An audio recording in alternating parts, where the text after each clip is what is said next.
Hello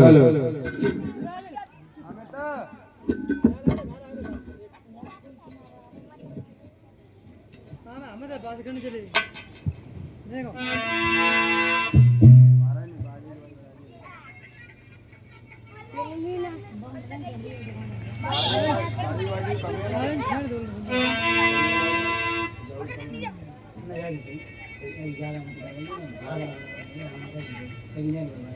हमारा बाजी नहीं आवाज बड़ी है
तो श्री गुरु चरण सरोज रज निज मन करी सुधार बरनार घुमरी विमल यशी प्रभु जोदायकी फलचार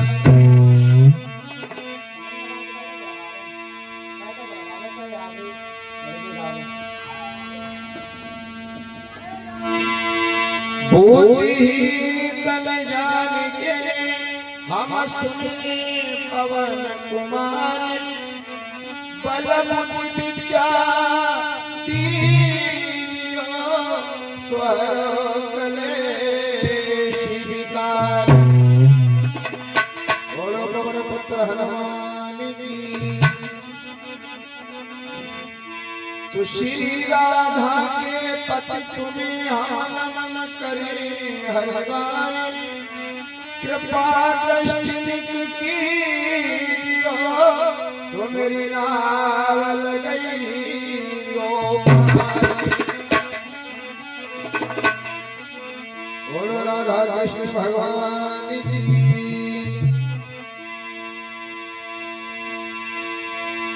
तो बात मनाऊं सरस्वती सुपति और गौरी पुत्र गणेश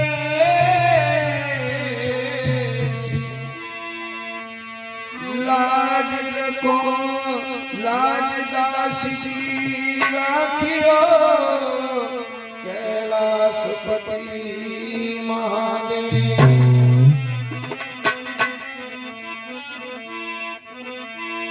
बोलो गोविंद भगवान की, बोलो सदा से भोले भंडारी की।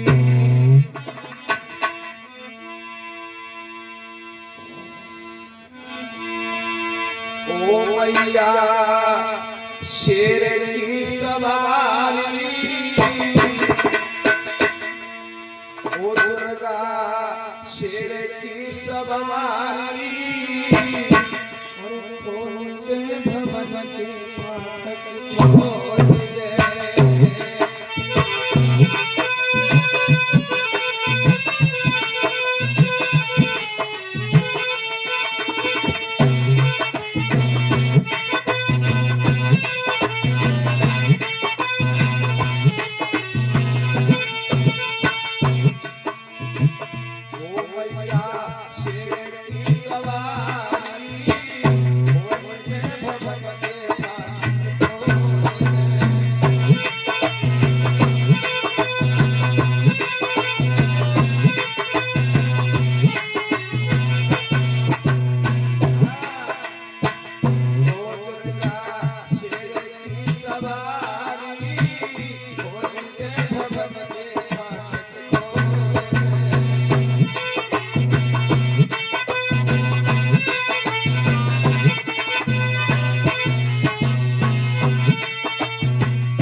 फिर से रात घर से पहुंचे और जिस आप दो पर रूम पे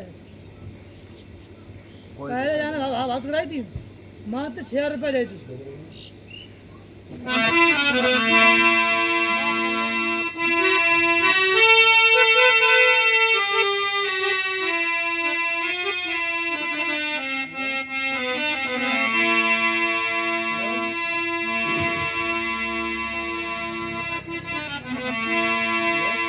वो तूने बेहद रुलाया परदेसी, वो तूने बेहद रुलाया परदेसी, वो तूने बेहद रुलाया परदेसी, मन करके मांगा परदेसी, हो गए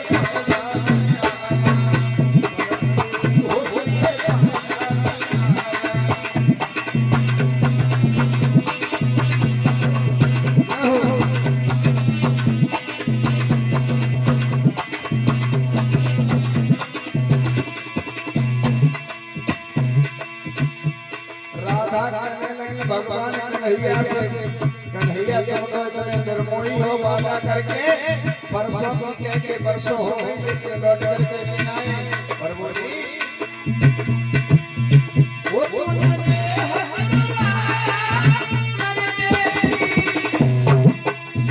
वो तूने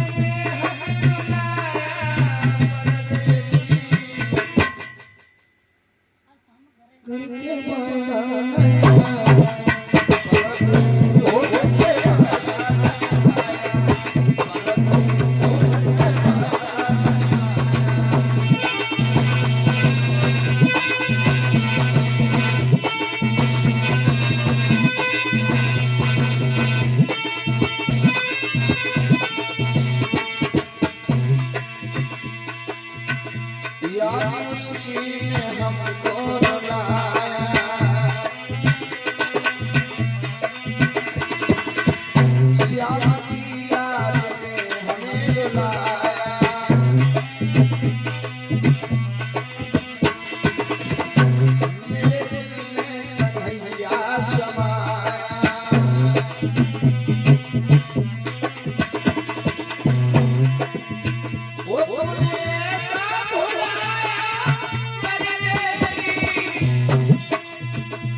जखमदिल के अब भरने लगे हैं, जखमदिल के अब भरने लगे हैं, तेरे यादों में हम रो रहे हैं। वो जखमदिल के अब भरने लगे हैं, तेरे यादों में हम रो रहे हैं।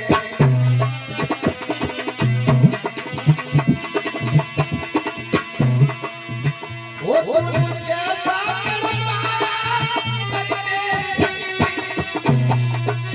वो तूने कैसा करवाया परदेसी, वो तूने कैसा करवाया परदेसी।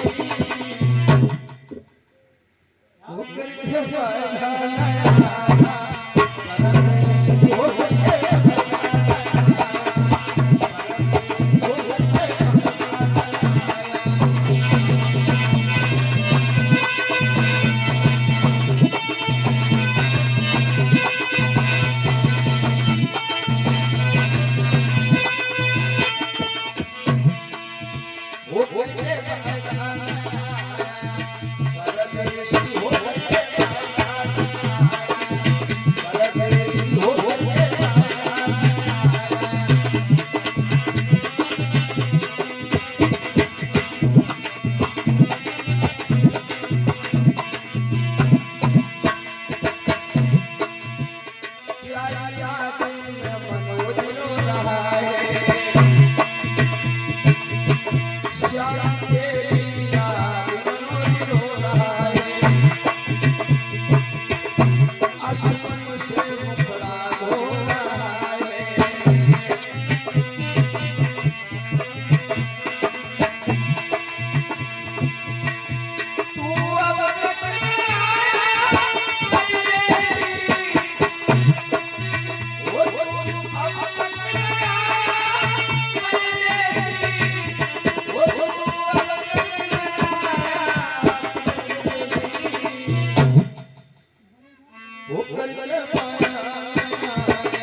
बोलो बोलो भगवान की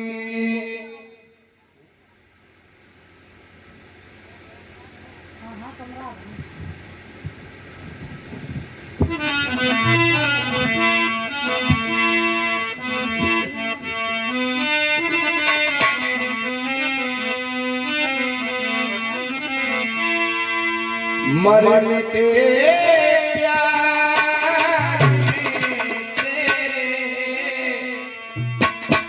हे श्याम मर मिटे प्यार में तेरे राधा और ललता कदम वृक्ष के नीचे बैठ करके विचार करने लगी और आपस में बातचीत कर रही हैं। सखी कन्हैया के प्यार में हम तो इतने दीवाने हो गए, परसों से क्या करके वर्षों व्यतीत हो गए, लेकर लौट करके श्याम सुंदर नहीं आए और बोली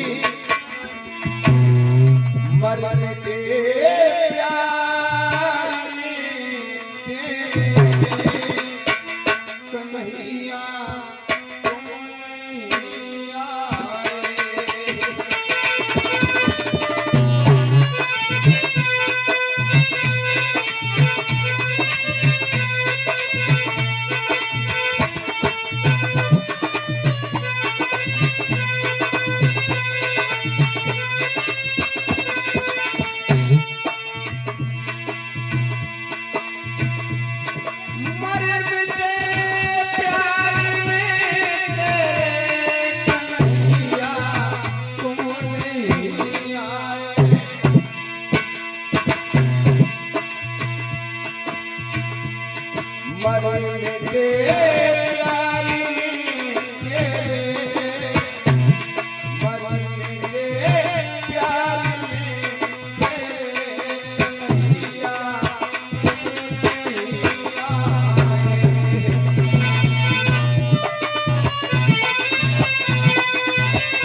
तुम्हारा आसरा देखा कि मेरी रो रही अखियाँ।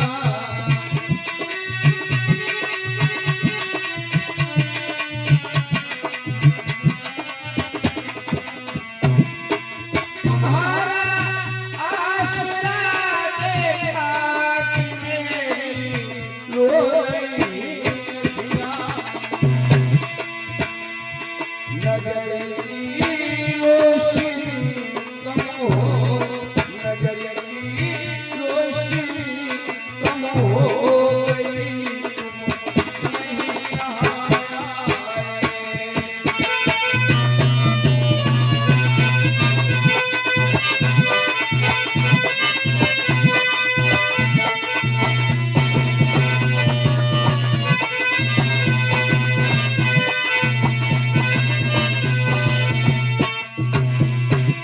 मरते प्यार में तेरे, मरते प्यार में तेरे, तुम नहीं आए।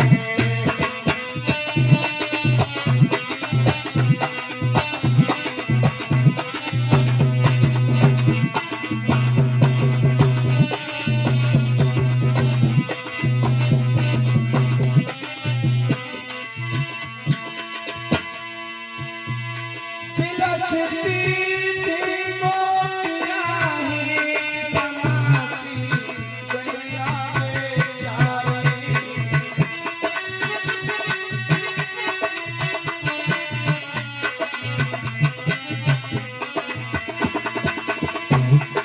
बिलखती गोपियाँ सारी रमाती गैया बेचारी। श्याम मैंने दर बदल ढूंढे, कन्हैया दर बदल ढूंढे, कन्हैया तुम नहीं आए।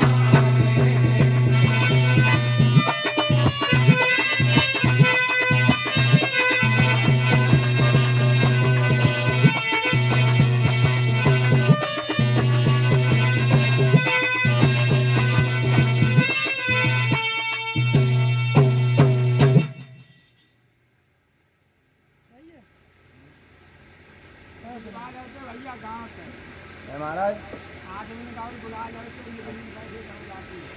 आदि उपस्थित हमारे सभी श्रोता बंधुओं, संपूर्ण ग्रामवासियों को सूचित किया जाता है, ग्राम वीरपुर में भगवान की रश्मि पावन कथा प्रारंभ होने के लिए जा रही है।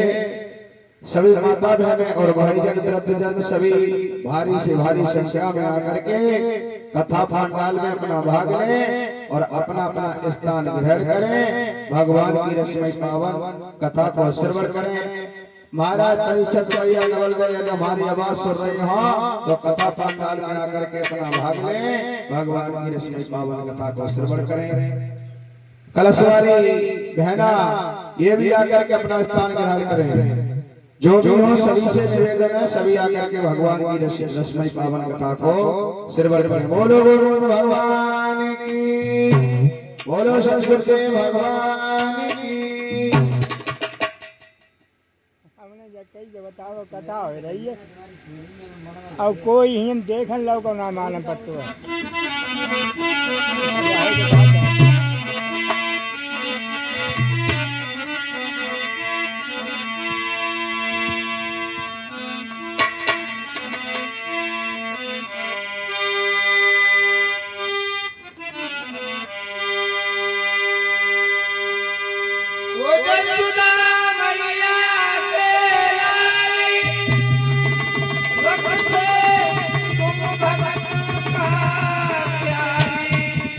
अरे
भक्त को लगाओ पार।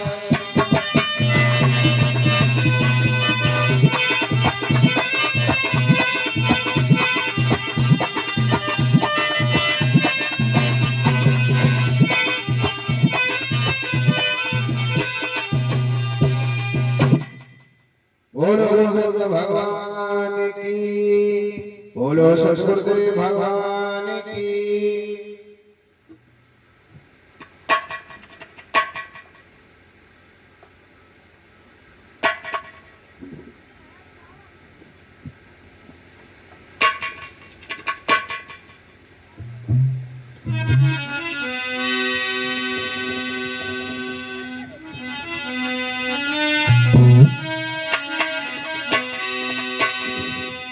अरे काला तेरी बंशी, कन्हैया तेरी बंशी, अरे बजे मधुबन में श्याम तेरी मुरली।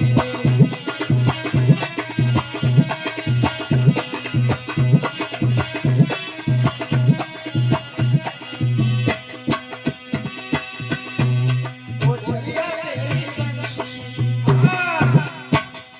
छलिया तेरी मुरली, बजे मधुबन में श्याम तेरी बंशी।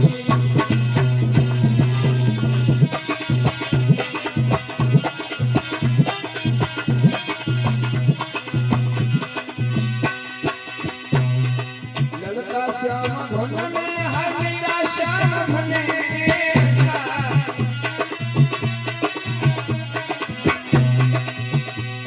अरे ललका श्याम धुन में है मेरा श्याम धुन में।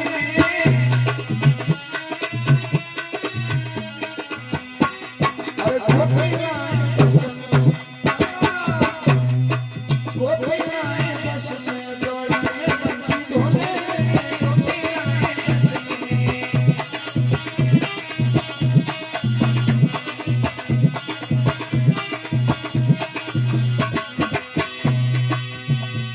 ओ काला तेरी बंशी,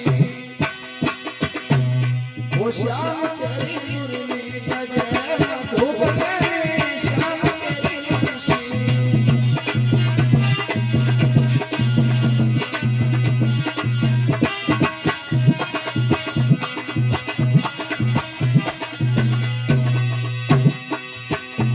अरे राधा श्याम धुन में, सादा श्याम धुन में राधा।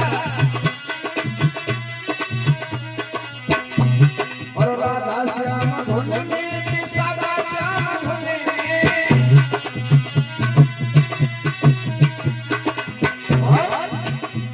और सत्यानारायण बस में, सत्यानारायण बस में चलूंगी मधुबन में श्याम तेरी मुरली बजे।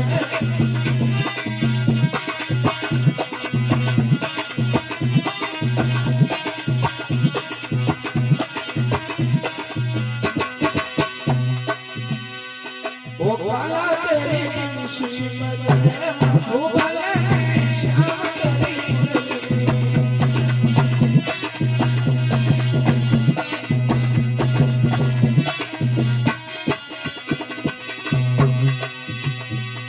मनोज तेरे बस में, सब भक्ति तेरे बस में।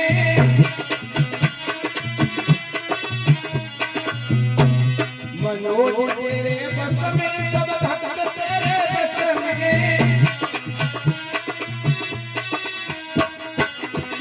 और तुम सबको कर लो बस में, तुम सबको कर लो बस में, रटूंगी श्याम धुन में।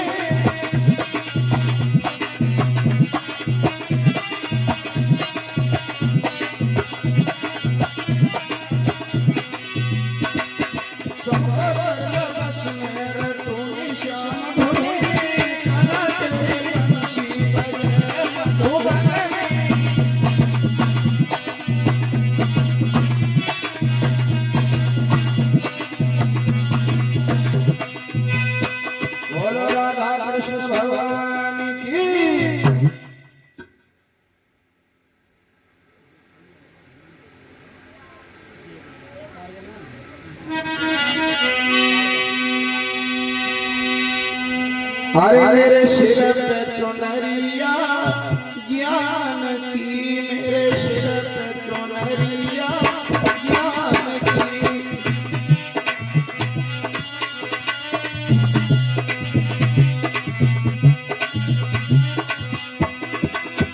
ओरे फिरूं संसार में सतगुर की लारी।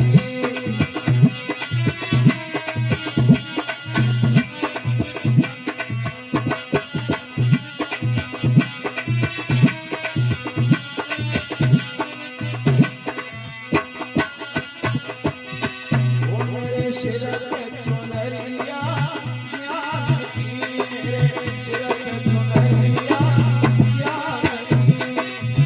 ओरे फिरूं संसार में सतगुर की लारी।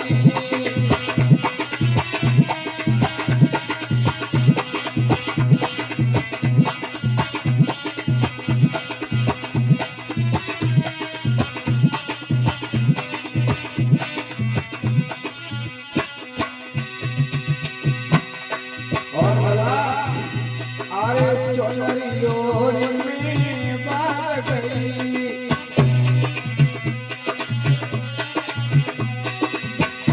आरे चुनरी ओर में बात गई।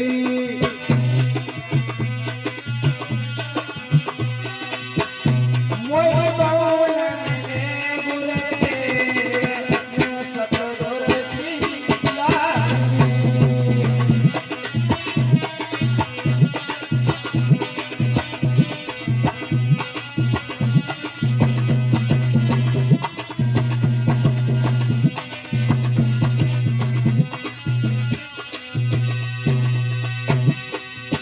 ओ मेरे सिर पे चुनरिया ज्ञान की, ओ मेरे सिर पे चुनरिया ज्ञान की। ओ मैं ढूंढ फिरूं संसार में सतगुर की लारी।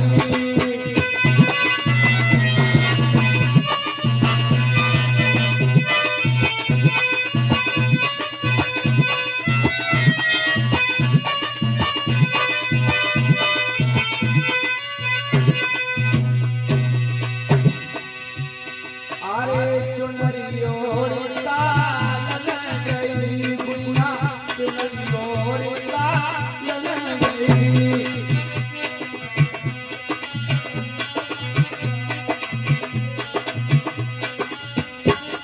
और भला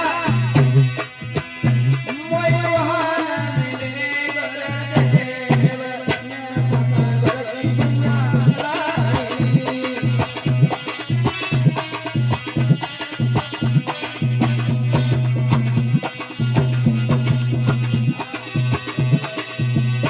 मोई वहान मिलने गुरुदेव ने सतगुर की लारी।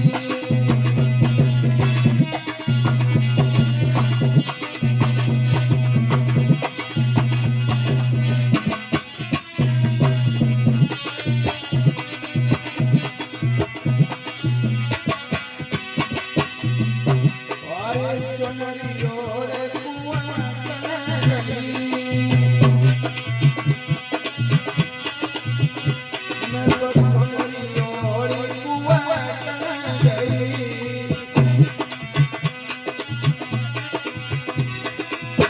और भगवान ने सतदेव ने गुरुदेव की लारी।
ये 100 रुपए कांता प्रसाद गौतम ये खुश होकर के भगवान की रसमय पावन कथा में दान दे रहे हैं। भगवान इनके घर में सुख शांति के भंडार भरे रखे। ये वीरपुर के रहने वाले हैं। वीरपुर के ना कहाँ के रहने वाले?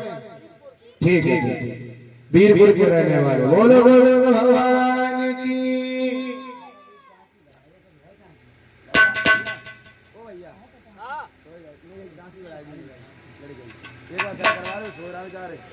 जो कमी है गाइस बढ़वा लगा तने दब रही हो लगा।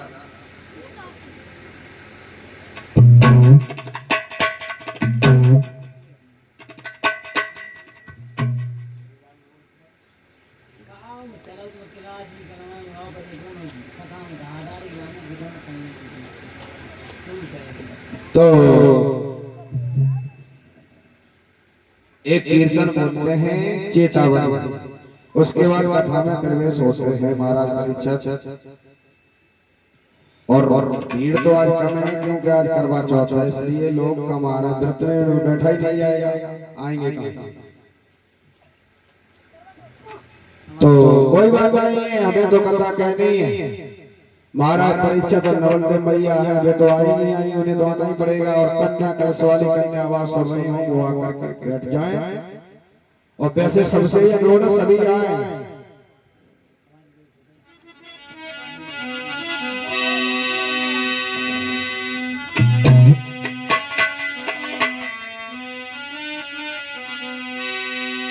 महाराज परीक्षित यहाँ पर परमानेंट कोई नहीं है, यहाँ जाना सबको है। जो इस भूतल पर आया है उसे एक न एक दिन जाना पड़ेगा।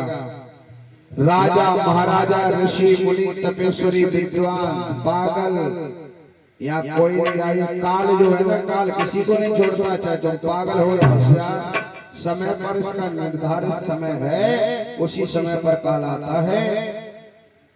तो कवियों ने बताया यहाँ कोई परमानेंट नहीं है।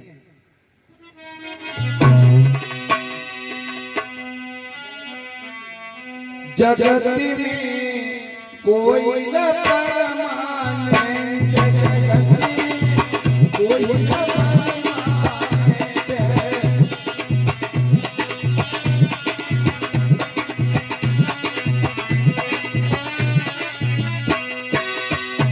लला यहाँ कोई परमानेंट नहीं है, सबको जाना है। जगत में कोई न परमानेंट,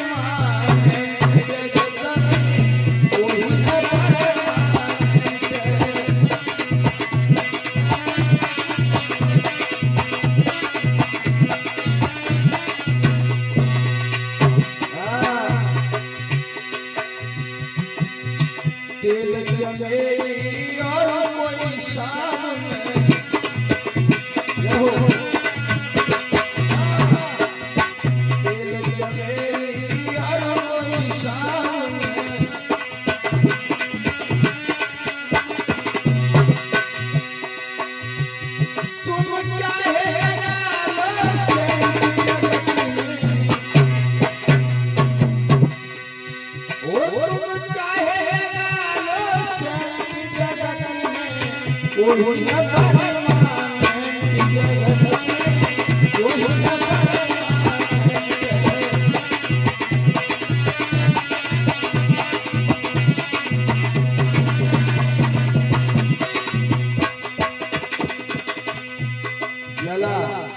इस जगत में कोई परमानेंट नहीं है। कितने सुंदर सुंदर बढ़िया साबुन लगा, तेल लगा, लेकिन यहाँ सबको जाना है, परमानेंट कोई नहीं है। चाहे कितनी भी सेंट लगा के घूमो। राष्ट्रपति राष्ट्रपति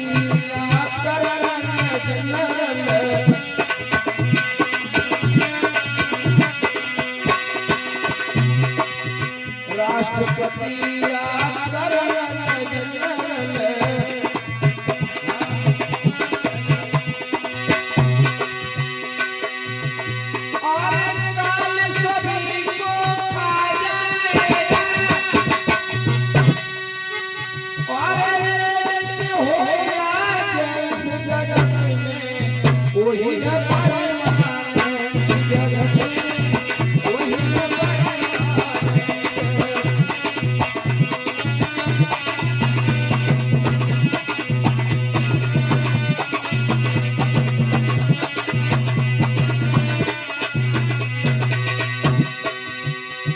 जगत में कोई न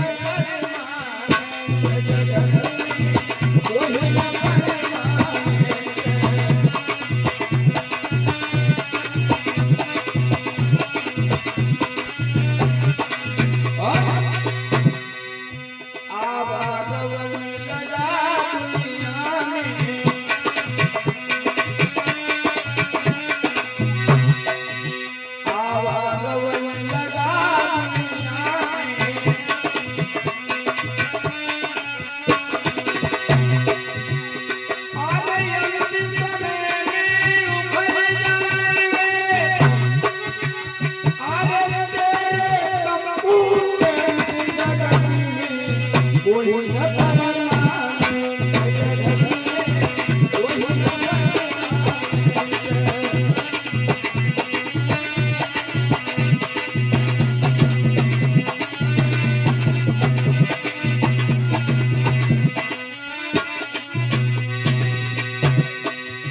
हरिद्वार चाहे मथुरा काशी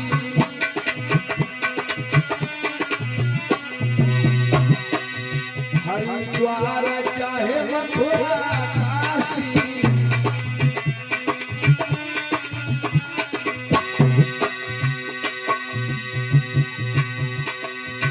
हरिद्वार चाहे मथुरा काशी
बोले भगवान की। यहाँ पर कोई परमानेंट नहीं है, चाहे धोती पहनो चाहे पैंट पहन करके भगवान की कथा सुनो तो भी यही बात है, धोती पहन कर सुनो तो भी यही बात है। यहाँ वस्त्रों का कोई मोल नहीं है और न वस्त्रों से कोई मतलब है। मतलब ये है हमारे अंदर जो अंतःकरण है उसको पवित्र करना है। भागवत का मतलब यही है, सत्संग का मतलब यही है, नाम जप का मतलब यही है, हमें अपने अंतःकरण को शुद्ध करना है। अगर हमने अंतःकरण शुद्ध कर लिया तो हम पवित्र हैं। और ऊपर से चमेली का तेल लगाए हैं, साबुन लगाए हैं, सुंदर सुंदर वस्त्र पहने हैं और अंतःकरण हमारा पवित्र नहीं है तो हम सुंदर नहीं है। सुंदर किसे कहते हैं? रूप को नहीं। सुंदर उसे कहते हैं जिसके गुण सुंदर हो, इसके विचार पवित्र हो, इसकी सोच अच्छी हो, इसके संस्कार अच्छे हो, उसे सुंदर कहते हैं। 16 मात्राएं का नगमा याद है आपको?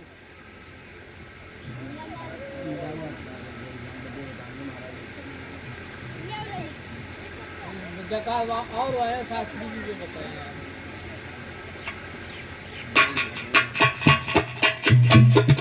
बोलो सरस्वती भगवान की, बोलो ब्रह्म भगवान की।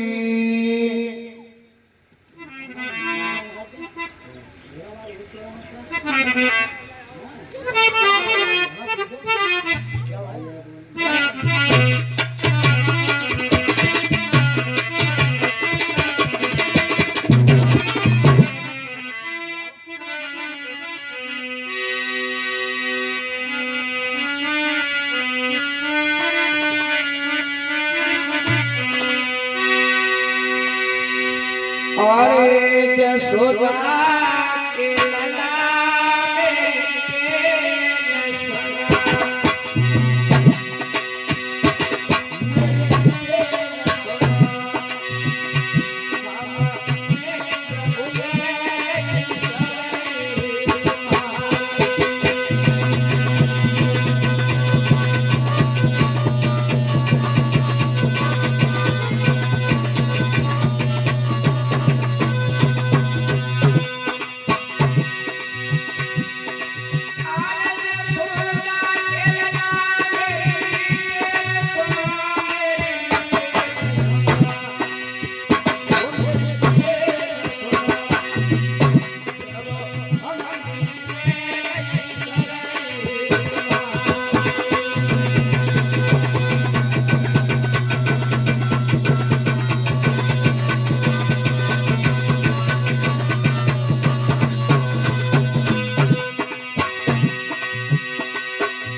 कल क्या हुआ?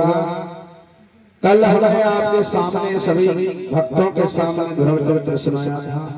उसमें ध्रुव चरित्र पूरा नहीं हुआ। उसी ध्रुव चरित्र में आपके सामने लेकर के चल रहे हैं। तो सभी माता बहनें और भाईजान ध्यानपूर्वक से कथा को श्रवण करें। मन को एकाग्र एक चित करके भगवान की रसमयी पावन कथा को श्रवण करें। बोलो गोविंद भगवान की।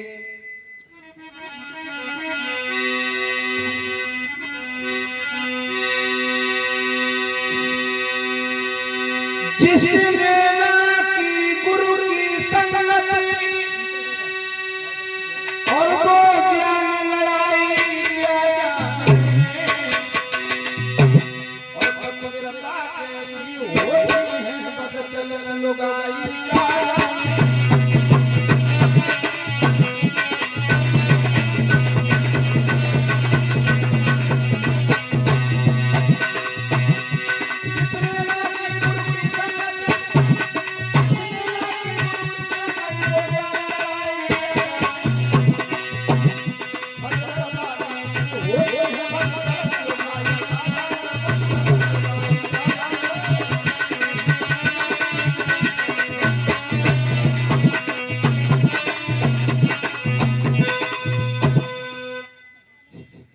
बोलो भगवान की।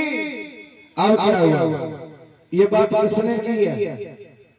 ये सुरची कहने लगी महाराज उत्तम काश्य के महाराज, इस पापनी को या तो घर से बाहर कर दो तो मैं रहूंगी। यदि मुझे रखना चाहते हो तो इसे घर से बाहर कर दो, और इसे रखना चाहते हो तो मेरा डोला जो है मेरे पिताजी के घर पर वापस कर दो। अब महाराज जसमंजस में पड़े हुए हैं, सोच रहे हैं अब क्या किया जाए।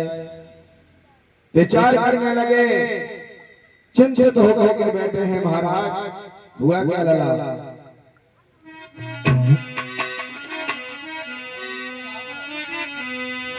अरे चिंता भई सवार भूप अवगन में जो सब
जसमंजस में पड़े हैं, सोच रहे हैं क्या किया जाए।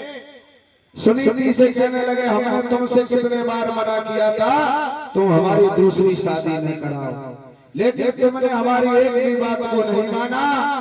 अब क्या करें बोलो।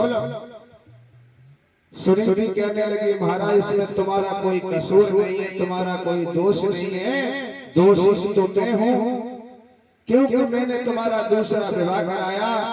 एक काम करो महाराज, तुम प्रेम पूर्वक इस सुरची के साथ में महलों में रहो और मैं जाकर के खेतों पर जाकर के रह लूंगी। आज हुआ क्या? सुनीति ने जब ये कहा तो महाराज उत्तमकाद के आंखों में आंसू छलक आए, आंखों से आंसू की धारा बहने लगी। सोचने लगे,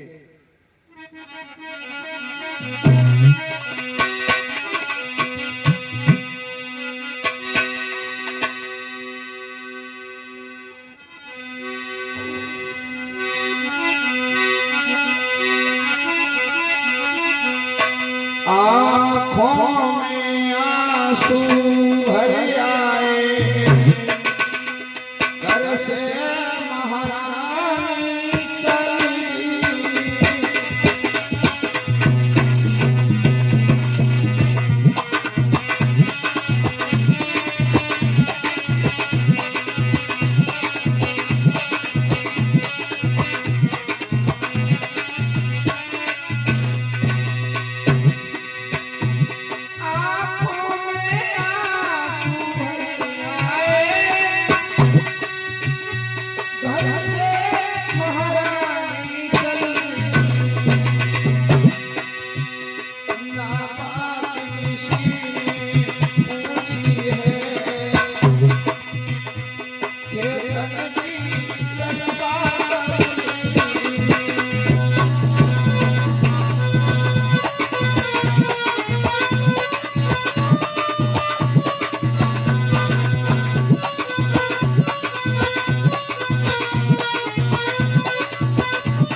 होकर के खेतों पर जाती है, क्योंकि सुरची ने पहले बोल दिया था अगर तुझे रहना है तो खेतों पर जा करके रहे, जो रोटी मिलती रही नमक के साथ उसे खा करके गुजारा करना पड़ेगा। इस बात से राजी है तो ठीक है, वरना यहाँ से हम तुझसे बहुत दूर हैं।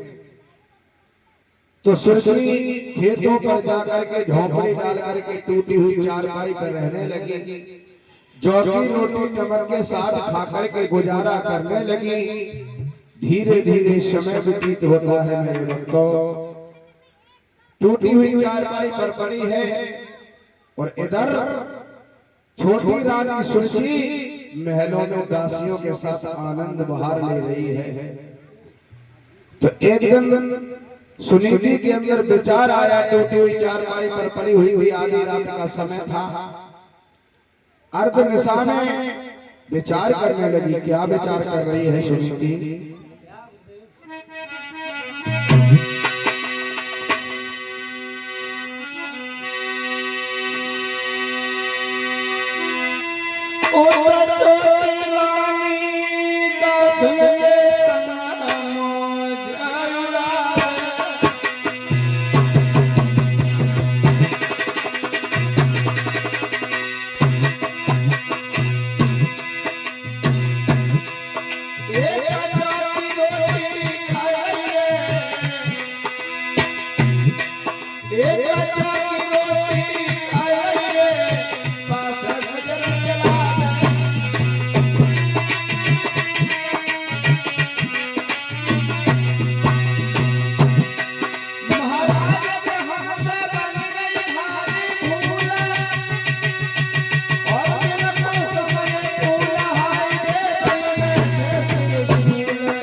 अब क्या हुआ?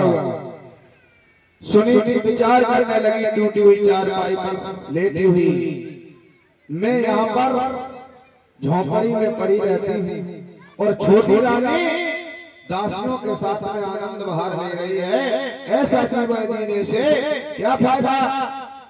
और उसके दिमाग में विचार आया अब मुझे प्राण त्याग देने चाहिए, और प्राण त्यागने की भावना लेकर के सुनीति जंगल में चल पड़ी।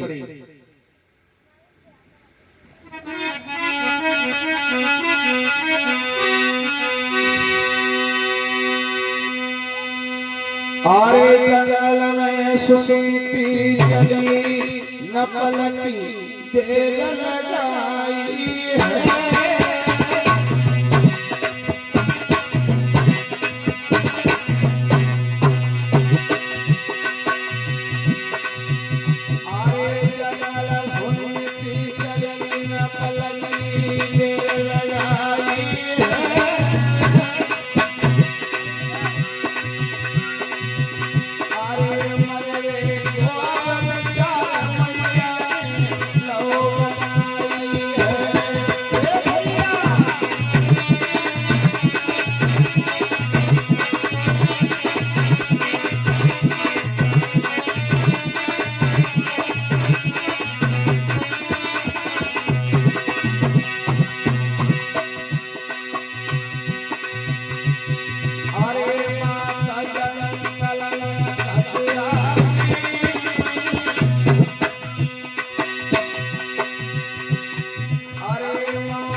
लड़की जब बियाबान जंगल में पहुंची है, चारों तरफ देखा अंधेरा है, अर्धनिशा है। सोचने लगी, हे सरफराज महाराज, अगर मेरी आवाज सुन रहे हो तो आकर के मेरी उंगली में काट लो, क्योंकि मैं मरना चाहती हूँ, मैं मरना चाहती हूँ। आवाज लगाने लगी जंगल में, कहने लगी, शेर महाराज अगर हमारी आवाज सुन रहे हो तो आकर के मुझे डस लें, खा लें। ये विचार करते हुए आगे बढ़ती हुई जा रही है। तब तक हुआ क्या, ब्रह्मा जी के पुत्र देवेश नारद, ब्रह्मपुत्र नारद वहां आते हैं। क्यों आते हैं? भगवान कभी भी अपने भक्तों को मरने नहीं देते। संकट जरूर आता है लेकिन मरने नहीं देते। जब मरने की नौबत आती है तो किसी न किसी रूप धारण करके भगवान आ जाते हैं। तो भगवान की असीम कृपा से वहां देवेश नारद आए।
अब क्या हुआ?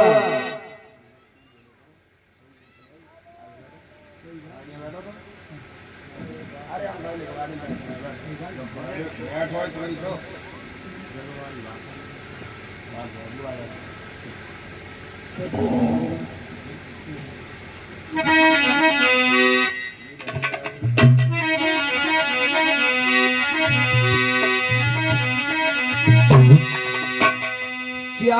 और रोने लगी जंगल में। और क्या खबर थी हमें, क्या खबर थी हमें, वो एक बेटा बिना मेरा जीवन धूल हो जाएगा। क्या खबर थी हमें, एक बेटा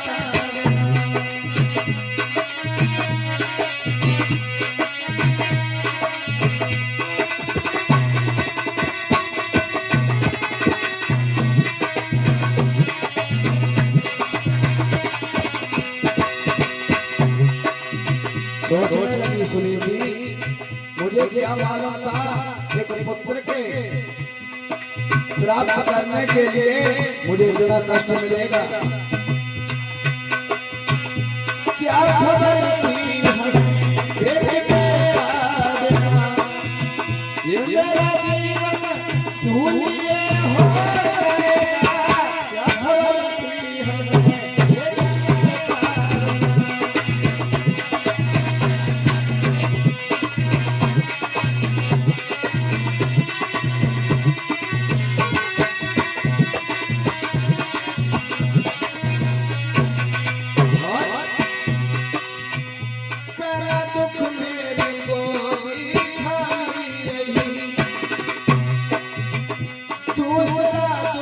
पति की मौत छूट गई।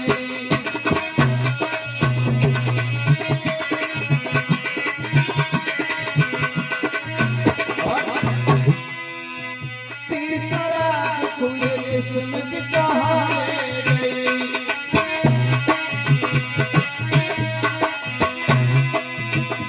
इस गम में हमारा इस गम में हमारा गम निकल जाएगा। क्या खबर थी हमें फिर देखा।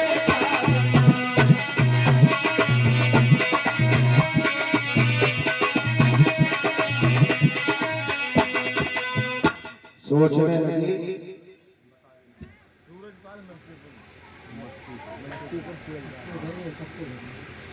ये 100 रुपए सूरजपाल मस्तीपुर के रहने वाले हैं, भगवान की कथा में दान दे रहे हैं।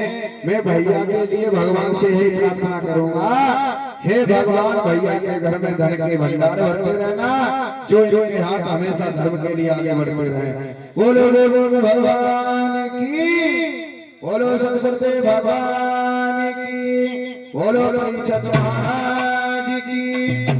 अब सुनीति विचार करती हुई जंगल में पहुंची है। इधर क्या हुआ, भगवान नारायण समझ गए कि मेरा भक्त है सुनीति और आज संकट में घिरी हुई है। तो भगवान नारायण ने संकेत किया नारद जी के लिए। तो नारद जी बीड़ा बजाते हुए उसी जंगल में पहुंच जाते अर्ध दिशा में, और जाकर के आवाज लगाने लगे, कौन है, तुझे डर नहीं लगता? इस जंगल में कितने कितने भयानक जीवधारी रहते हैं। कोई सर्प तुझे नस लेगा, कोई शेर आकर तुझे खा जाएगा, कोई भेड़िया तुझे उठा ले जाएगा, कौन है? और जब ये कहा तो सुनीति रो करके कहने लगी, महाराज कोई गैर नहीं है, मैं हूँ सुनीति, महाराज उत्तरपाद की पत्नी। नारद जी कहने लगे, महाराज उत्तरपाद तो राजा है, लेकिन राजाओं की पत्नी आधी रात के समय जंगल में भटक रही, इसका कारण क्या है? तो सुनीति ने सारा वृत्तांत बताया। महाराज हमारी उधर से किसी बालक ने जन्म नहीं लिया, तो मैंने महाराज से कहा कि तुम दूसरा विवाह कर लो। उन्होंने दूसरा विवाह कर लिया, और जो दूसरा विवाह करके लाए, जो सौत हमारी घर में आई, उसने हमें घर से अलग करवा दिया। और मैं खेतों पर जंगल में रहने लगी, झोंपड़ी डाल करके गुजारा करती थी। तो आज मेरे अंदर ये विचार उत्पन्न हो गया, मैं अपने प्राणों को त्याग दूंगी, अब मैं जीना नहीं चाहती। तो महाराज देवर्षि नारद कहने लगे, हे बेटी पागल हो गई है क्या? अरे ये मनुष्य का चोला 84 लाख योनियां भोगने के बाद में मिलता है। बड़े भाग्य होते तब ये मनुष्य का शरीर मिलता है। इस शरीर को तुम व्यर्थ में कमा रही हो। बहुत समझाया नारद जी ने, और समझा करके बोले, सुनो बेटी,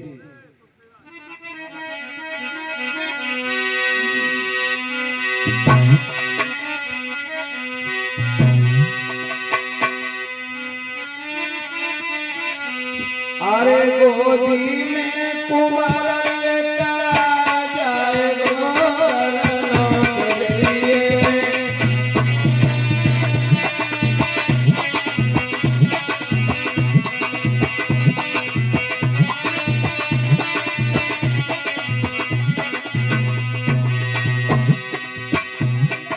देवर्षि नारद समझाने लगे, बेटी चिंता मत करो, तुम घर के लिए लौट जाओ। हम तुम्हें ये वरदान देते हैं, तुम्हारी गोदी में एक पुत्र का जन्म होगा।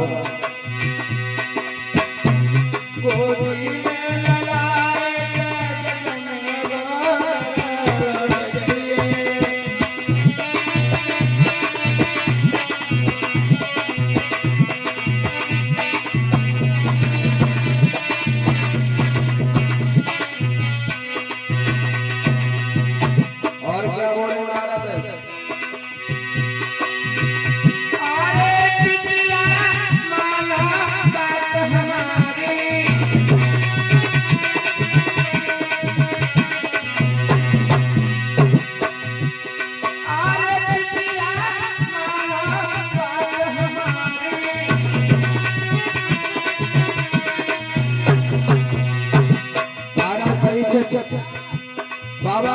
समझाने लगे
तेरो सुख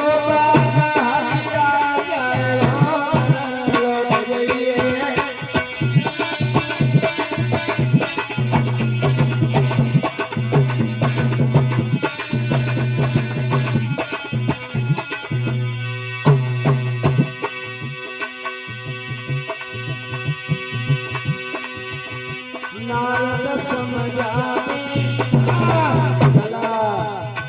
नारद समझावे पाई जंगल में नारद समझावे पाई जंगल में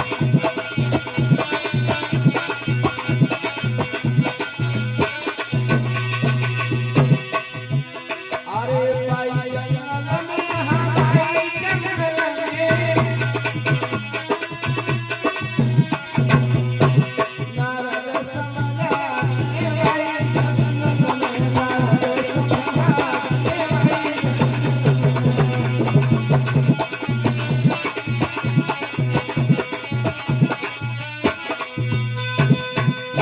देवर से नारद समझाने लगे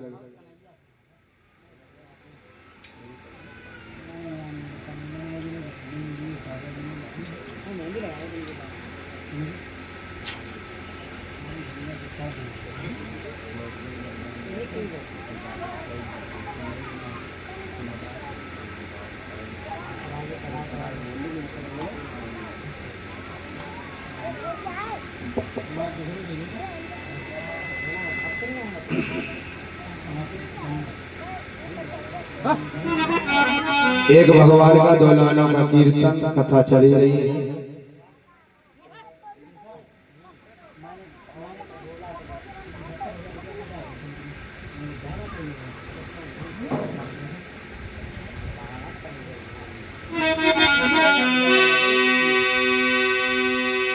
अरे बांसुरिया सोवा दे तनते ओठनत जाप बंसी सोवा दे तनते ओठनत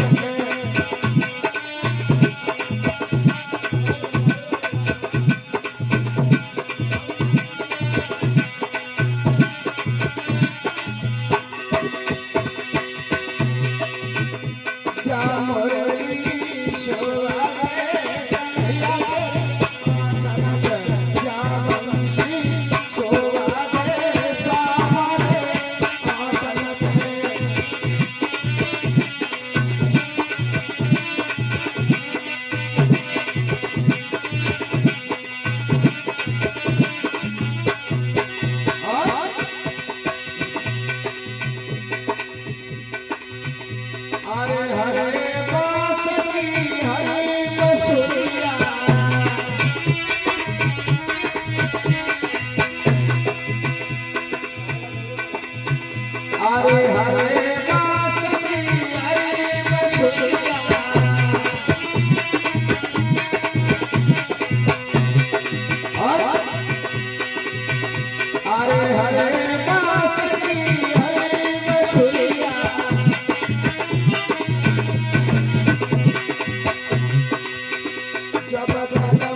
काम वाले का बंदा है का है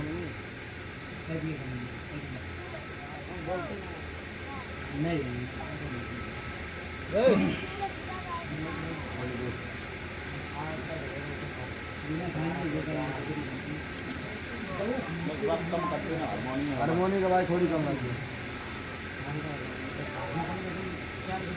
थोड़ी। बोलो सतगुरुदेव भगवान की। अब क्या हुआ, इधर सुनीति जंगल में है और देवर्षि नारद का आना हुआ था। नारद जी ने नाना प्रकार से सुनीति को समझा दिया और कहा बेटी हम उन महात्माओं में से महात्मा नहीं है जो वचन दे के पूर्ण हो। हमने तुम्हें आशीर्वाद दे दिया, वचन दे दिया, जा तेरे के उधर से बालक का जन्म होगा। तो सुनीति वरदान प्राप्त करके लौट करके पुनः वापस आ जाती है, उसी टूटी हुई चारपाई पर लेट जाती है और सारी रात उसी बात का चिंतन करने लगी। महाराज ने जो बताया उसी को याद करती रही, सारी रात सोई नहीं।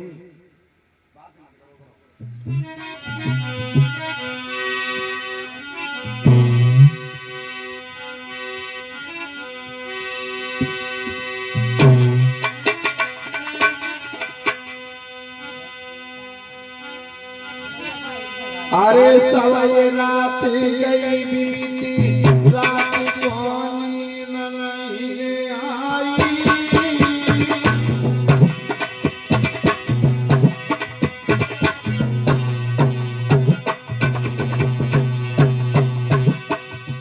सब रात गई अब बीती, रात को नींद नहीं आई।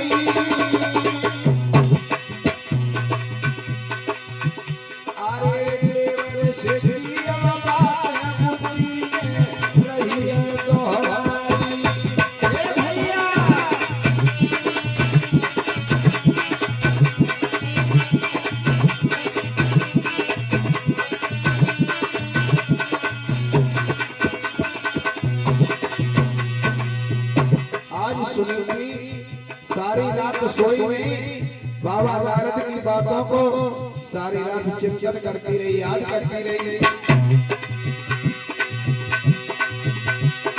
अरे हो कवलला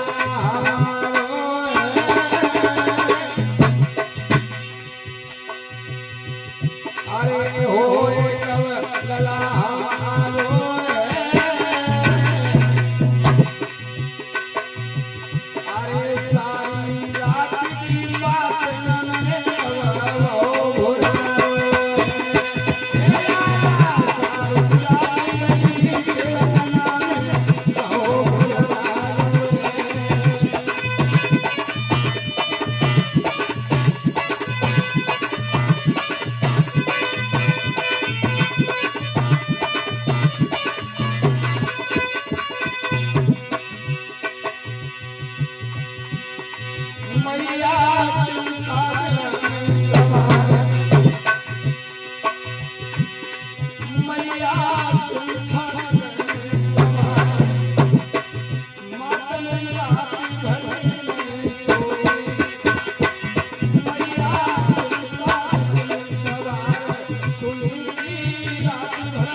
सारी रात व्यतीत हो गई। सुनीति बेचारी नहीं सोई, चिंता में सोचती रही। नारद जी ने मुझे बात बताई है, पुत्र होगा, पता नहीं होगा या नहीं होगा। इसी चिंतन में सारी रात व्यतीत हो गई। सवेरा हो गया और जब सवेरा हुआ तो महारानी जाकर के खेतों पर कागों को उड़ाने लगी, मतलब कौवे पक्षी होते हैं ना खेत में पड़ते हैं, उनको उड़ाने लगी। उसका काम ही यही दे दिया था, कागों को उड़ाती थी, जौ की रोटी नमक के साथ खा करके गुजारा करती थी। अब हुआ क्या, एक दिन महाराज उत्तरपाद जंगल में भ्रमण करने के लिए चले, घोड़े पर सवार होकर के शिकार करने के लिए। कैसे चले लला?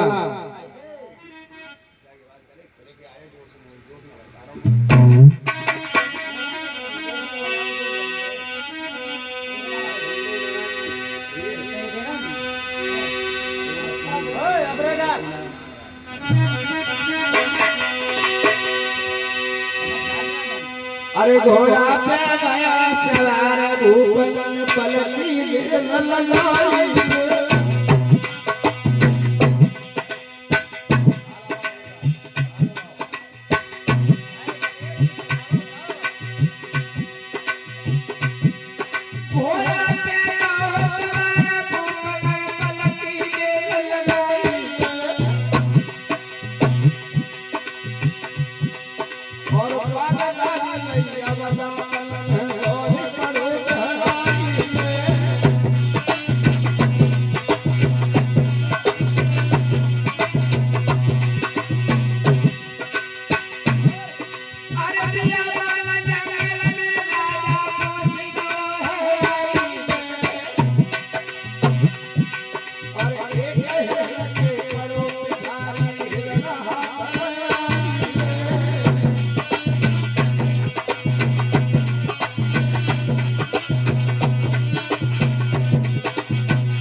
घोड़े पर सवार होकर महाराज उत्तरपाद जंगल में पहुंचे और एक हिरण का पीछा किया। हिरण उनके हाथ नहीं आया। पूरा दिन हो गया जंगल में भ्रमण करते हुए, लेकिन भौंका अरे पूरा दिन गौरी तिललाया शाम हो तो आई। अब राजा ने घोड़ा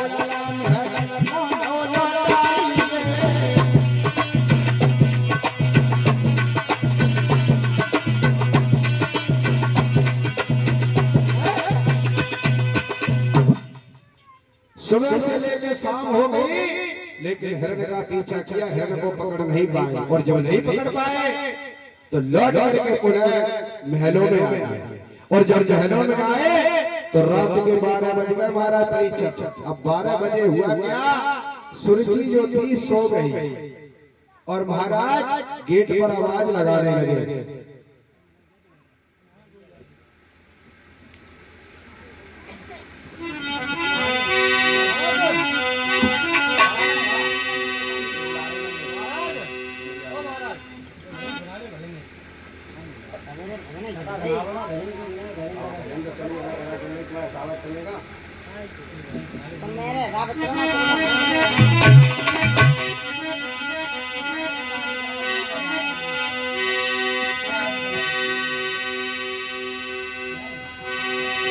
दो लाला का कीर्तन, क्योंकि लीला में अगर बीच में बार बार टोका टाकी हमें पसंद नहीं रहती। नहीं, हमारी लीला चलती है शांत होकर के, कोई मसावी नहीं बन के।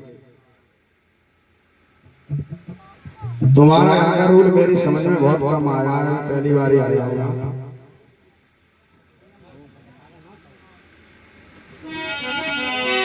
दो लाला कीर्तन उसके बाद लीला में चलते हैं। अरे मैं तो अंगुली पकड़ के रोई मेरे काना करिया।